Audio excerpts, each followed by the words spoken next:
Ever been in a quiet room and suddenly growl? Let's find out why. That growling sound is your body's way of telling you it's time for food. But why does it happen?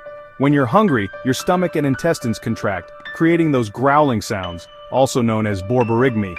An empty stomach sends signals to your brain, which triggers these muscle contractions. Your stomach isn't just empty, it's working hard to get ready for food. And guess what? It happens even if you've just eaten. It's your gut's natural reflex. So, the next time your stomach growls, just feed it. Hit like if you want more mind-blowing facts.